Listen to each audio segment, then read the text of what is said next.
আসসালামু আলাইকুম। এখন আমি আলোচনা করব ইন্ডাস্ট্রিয়াল ইলেকট্রনিক্স অধ্যায় 3, তৃতীয় অধ্যায়ের ইউজেটি রিল্যাক্সেশন অসিলেটর সার্কিট অঙ্কন করে কার্যপ্রণালী। খুব ভেরি ভেরি ইম্পর্টেন্ট একটা প্রশ্ন। ক্লাসটা খুব মনোযোগ সহকারে করো। আশা করি যদি ক্লাসটা মনোযোগ দিয়ে করো তাহলে তোমাদের এই প্রশ্নে আর কোথাও কোনো প্রবলেম থাকবে না। আমাদের ইউজেটিটা কি? ইউজেটিটা কি এটা আমাদের আগে জানতে হবে। ইউজেটিটা হলো ইউনি জাংশন ট্রানজিস্টর। ইউজেটি কি? ইউনি জাংশন ট্রানজিস্টর। এটা কি কাজে ব্যবহার হয়? এটা সুইচিং সার্কিট হিসেবে ব্যবহার করা হয়, পালস জেনারেশনে ব্যবহার করা হয়। দেখো আমরা তোমরা অসিলেটর, তোমাদের ল্যাব ক্লাসগুলোতে অসিলেটর অনেক দেখেছো। অসিলেটরের ভিতরে এরকম যে পালস তৈরি হয়, আউটপুটে তোমরা এরকম একটা পালস দেখতে পারো, চতুর্ভুজ আকৃতির, ত্রিভুজ আকৃতির, শর্ট আকৃতির এরকম পালস দেখতে পাও।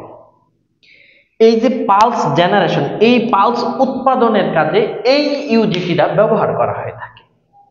ইউজিটি মূলত সুইচিং সার্কিট এবং পালস জেনারেশনে ব্যবহার করা হয়ে থাকে।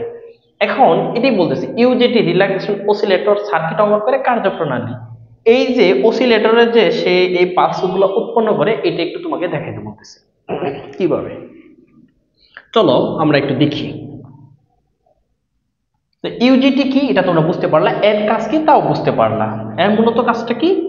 ওই অসিলেটরের মাঝে যে আমাদের পালস উৎপন্ন হয়, চতুর্ভুজ আকৃতির বা ত্রিভুজ আকৃতির যে পালস উৎপন্ন হয়, এই উৎপন্ন হওয়ার কাছে এই অসিলেটর। দেখো ওই পালস উৎপন্ন হওয়ার পিছনে তো কোনো একটা সার্কিট বা কোনো একটা কিছুর হাত আছে। ওই পালসটা অটোমেটিক্যালি তো উৎপন্ন হচ্ছে না, কোনো একটা সার্কিটের মাধ্যমে এই পালসটা সম্পূর্ণ হইতেছে। আউটপুটে তুমি যেরকম যে পালস দেখতে পাও, এই পালসটা অটোমেটিক তো উৎপন্ন হয় না, কোনো না কোনো একটা সার্কিটের ওর হাত আছে ওর পিছনে। তাহলে সেটাই আমরা একটু কার্যপ্রণালী দেখব। দেখো এটা কি, ওই যে পালস যে উৎপন্ন হয়, এই পালসের সার্কিট হলো এটা। তাহলে তুমি চিত্রগুলো আঁকবা এবং এর কার্যপ্রণালীটা একটু ব্যাখ্যা করবা কিভাবে আমাদের এই কার্যপ্রণালীটা হয়। দেখো আমাদের আউটপুটে যে আমরা পালসগুলো পাবো, শেপগুলো পাবো, এটা আমাদের এইখানে যে শেপ ব্যবহার করা হয়ে থাকবে সেই শেপটাই পাবো। আমাদের আউটপুটটা মূলত এই ক্যাপাসিটরের আরআরইতে আমাদের এই আউটপুট শেপটা পাবো। ক্যাপাসিটর আরআরই ভোল্টেজ অনুসারে এই শেপগুলো আমরা পেয়ে থাকবো। এইখানে যে টাইপের আমরা শেপ ব্যবহার করব, পালসগুলো সেই টাইপেরই পাবো। আচ্ছা এখন দেখো আমাদের কার্যপ্রণালী কিভাবে। এখানে দেখো রেজিস্ট্যান্স, একটা পরিবর্তনশীল রেজিস্ট্যান্স ব্যবহার করা হয়েছে। যখন তুমি এই বিবিতে ভোল্টেজ প্রয়োগ করবা, তখন এই দিক দিয়ে, এই সোর্স হইতে এই দিক দিয়ে এসে আমাদের ক্যাপাসিটরের মধ্যে কি যখন কারেন্ট ফ্লো হবে, ক্যাপাসিটর আস্তে আস্তে চার্জ হতে থাকবে। তোমরা যারা ক্যাপাসিটর সম্পর্কে জানো, তাহলে ক্যাপাসিটর যত চার্জ হতে থাকে তত ভোল্টেজ বৃদ্ধি পেতে থাকে। তাহলে দেখো এইখানে ভোল্টেজ প্রয়োগ করলে, এই যে ভোল্টেজ যদি প্রয়োগ করো, তাহলে এই দিক দিয়ে কারেন্ট আইসা রেজিস্ট্যান্স হইয়া আমাদের এই ক্যাপাসিটরের মধ্যে যখন আসবে, ক্যাপাসিটর কি চার্জ হতে থাকবে। ক্যাপাসিটর যখন চার্জ হতে থাকবে, তো এক ভোল্টেজ যখন বাড়াইতেছো, ভোল্টেজ বৃদ্ধি পেতে পেতে এক পর্যায়ে আমাদের এই যে ইউজেটিটা, এই যে ইউজেটি অন হয়ে যাবে। ইউজেটিটা অন হওয়ার জন্য একটা নির্দিষ্ট পরিমাণ ভোল্টেজের প্রয়োজন হয়।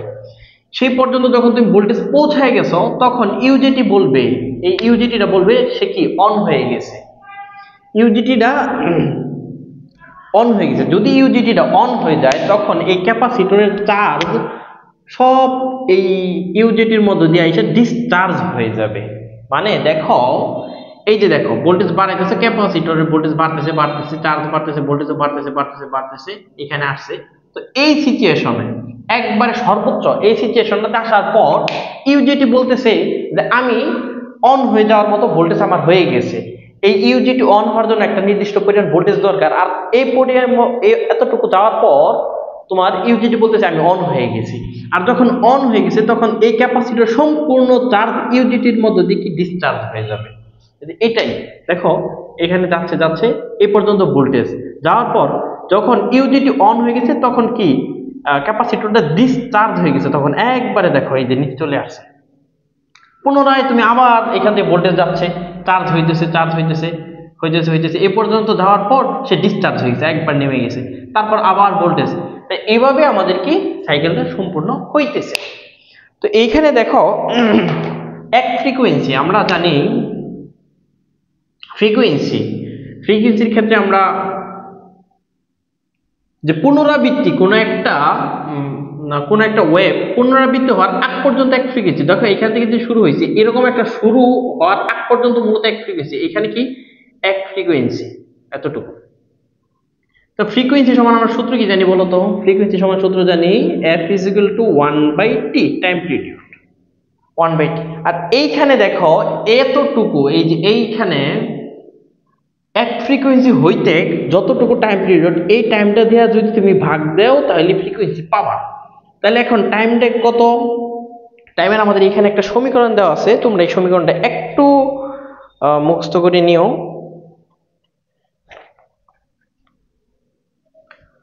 R1C log E 1/1 মাইনাস এটা। আচ্ছা, এটা হলো টি, মানে আমাদের এক ফ্রিকোয়েন্সি হইতে আমাদের এতটুকু টি প্রয়োজন। যদি এখন এটা 10 ভিত্তিক লগ হয় তখন আমাদের সামনে একটা সংখ্যা এসে যাবে 2.303 R1C log 10 1/1 মাইনাস এটা হলো আমাদের টি। এখন দেখো তাহলে তোমার ফ্রিকোয়েন্সি দরকার f = 1/t। তাহলে দেখো এইখানে 1/t, এই টি এর মানটা যদি বসাই তো তখনই তুমি ফ্রিকোয়েন্সি পেয়ে যাবা। তাহলে তোমরা এতটুকু একটু এই সমীকরণগুলো একটু মাথায় রাখবা যে এক ফ্রিকোয়েন্সি, এইখানে আমাদের এক ফ্রিকোয়েন্সি সমান আমরা কি জানি 1/t, আর টি সমান আমাদের সমীকরণ এটা। যখন আমরা 10 ভিত্তিক লগ দিব তখন আমাদের এটা, আর এটা যদি বসায় দিই তখন আমরা ফ্রিকোয়েন্সি পেয়ে যাব যে আমাদের একটা পালস তৈরি হইতে কতটুকু ফ্রিকোয়েন্সি, একটা ওয়েভ তৈরি হইতে কতটুকু ফ্রিকোয়েন্সি, সেই ফ্রিকোয়েন্সিটা পাবো। তাহলে দেখো কার্যপ্রণালী কিভাবে দেবো আরেকটু যদি সামারাইজ করি।